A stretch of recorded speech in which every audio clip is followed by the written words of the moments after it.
Morning guys, Sam at JBugs.com over here at Geiser Brothers, about to tune Kyle's new Class 11 car.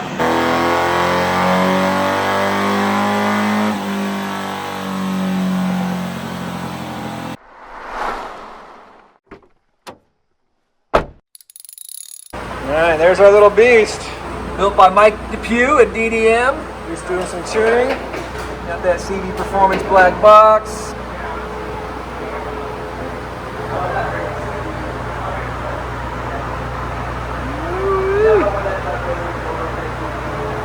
The guy that built Josh's car or whatever. Bird's eye view. Man, he's expensive. Did you ask him? Yeah, because like my buddy is building a car here in Phoenix and got that EFF carbon fiber dash, carbon fiber upper and lower windshield pieces. I'm actually working on trying to get these things to bring these guys in to be able to sell them for EFF. He's down in Ensenada, Mexico. I'd like to actually be able to offer these online at JBugs.com.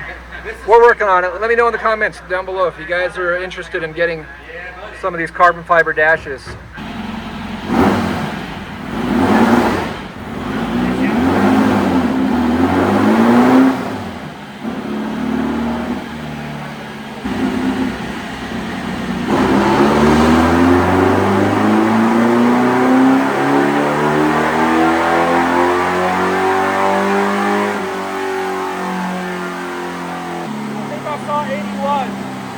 The blue chart, the bottom one's torque, the red.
Sounded good to the change.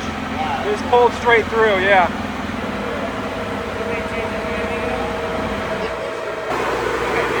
right now I think it comes in at 31 minutes. Make it longer. No, don't make it because you want it to drop down around 6,000. Okay. 55? Let's go to 60. Go to 60s in it just to see if it can catch up. Okay. That way it's like literally, because I don't know if you ever felt sometimes when you're just like say cruising to staging and you're just cracking above idle, it'll kind of come on girl, like we're like funny too because that last clutch it almost sounds lean now where you're getting on it and it's coming back down to the idle and it's like popping.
brought it down to like 17 miles an hour.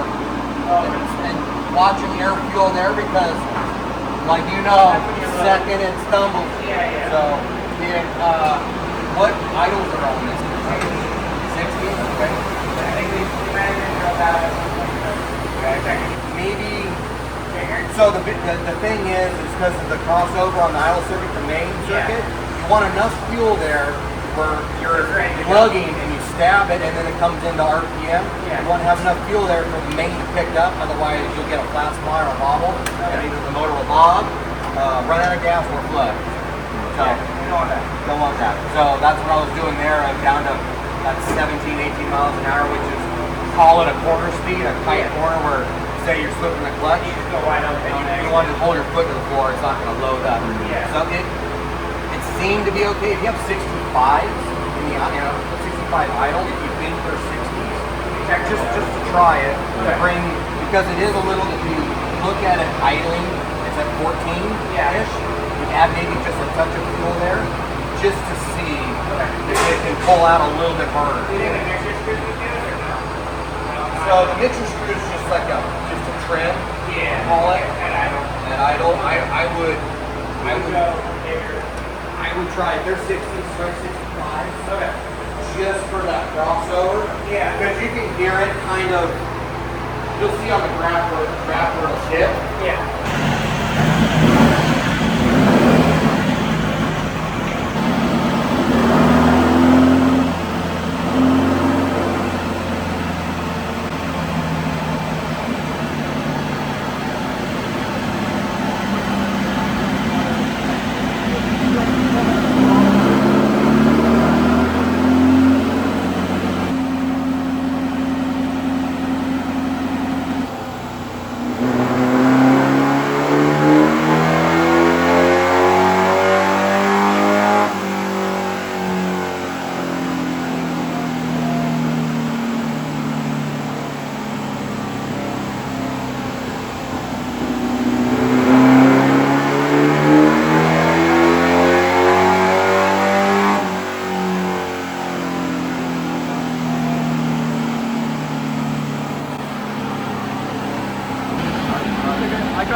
So 80 horsepower from a 1600cc engine, not bad considering those things from the factory put out 50 brake horsepower. At the wheels, which is Volkswagen's rating, up to 80 horsepower, that's an increase of 60%. That's a pretty big jump. That's still a stock displacement engine. 69mm crank, 85.5 pistons. Talking to TJ at Geiser Brothers, who runs the dyno, you expect about 20% driveline loss through their dyno. That's basically what they found it to have. Means that engine at the flywheel anyway. It's a 100 horsepower engine. Not bad at all. Mike at Desert Dream Motorsports puts together a great little motor. He builds a number of off-road engines for a lot of guys that race, whether it be 1-2-16 cars, 11 cars, 9 cars, or just street engines for his local customers. He's up in Prescott, Arizona. I need to get better on doing more of my live commentary while shooting videos like that. There was a lot more involved with that most of the day, and that did take the better portion of the day. Was spent just going through and tuning in the air-fuel ratio, making sure that the car had no hesitation. We've made changes to the timing, changes to the idle jets, the emulsion tubes, main jet, air jet. We were all over the board just trying to dial in and get that engine to run as smooth as possible through the entire RPM range. And at the end you can hear that street pull. It did. The car just runs, no hesitations, no bogging, no coughing, no spittering, no sputtering, from idle all the way up to red line, and makes great power along the way.